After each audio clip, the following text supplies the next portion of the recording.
Good evening and welcome to another Malkat Gin Review, and tonight we are going down south to Dunedin to No8 Distilling and their gin. Now, there's a bit of a story behind this review because we thought we'd done it.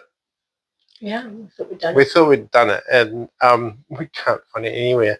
We can't find it anywhere. And not only that, but when we did it, we went not sure about this gin, like the botanicals seem off. Yeah. We got it from Moore Wilson's, and Stephen said to us, they got an off batch, Yeah. and then they took it back. They had someone that had gone back to them and had the bottle replaced. That was the story they told. The follow-up to that is we happened to be at Beervana a couple of weeks ago, and Kate started talking to the distiller for No8. Julian. Yeah. Julian from Normandy. And so we related the story to him, and he was most surprised and proclaimed that they had not had a bad batch. So what we did discuss was that we know from our own gin sometimes you were told when you distill a gin to let it sit for 4 weeks and then it's drinkable. Yeah. Like, let all the botanicals settle. He also said that, and I thought, oh well, I would have thought that as a distiller you'd have everything sitting there for a while before it goes out. Drink. Maybe not. And maybe what we had was a very fresh bottle. So we're going to try it again. Yep. We're going to record it this time because clearly we didn't record it last time, and give it a go. We're going to touch base with Julian because he did tell us that he has something up his sleeve, and we're dying to try what that might be. Absolutely. And hopefully he remembers the conversation. Hopefully we might. He was sober. We were drunk. Malcolm doesn't really remember much of the conversation. It was towards the end of the day. Yeah. Hopefully he remembers it the same way I do, that perhaps we might get something to try.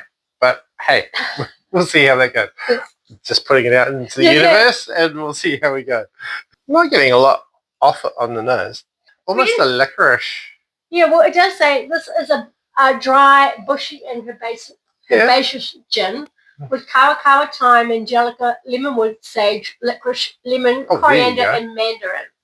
Now, when I looked on the website, it did say some other things. It said tarata, and it didn't say lemonwood.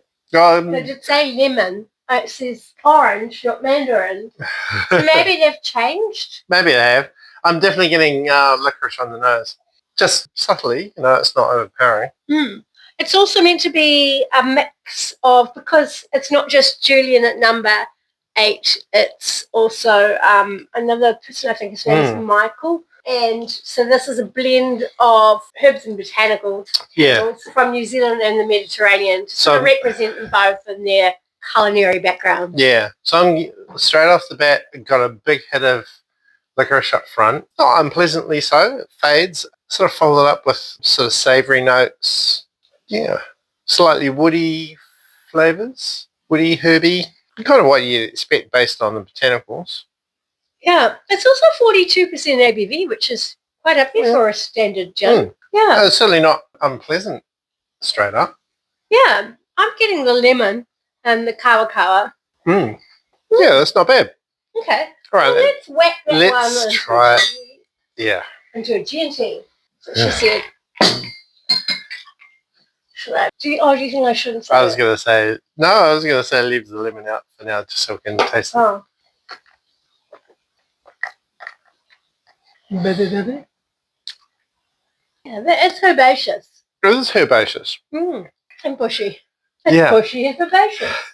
Maybe we were having an off night when we tried it last time. Yeah. Because I think actually that's quite pleasant. Yeah, and it's won some awards. This one has won silver at the London Spirits Awards in 2022, bronze at the World Gin Awards, and it got silver at the New Zealand Spirit Awards.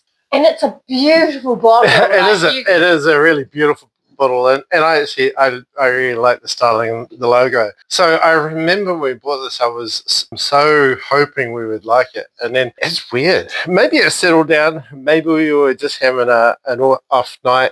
I think also we found that sometimes if we've been trying a whole series of gins in a certain style and then you go to something else like this which is very herbaceous and you've been going very either floral or very standard London dry and then you go to this, you get thrown off.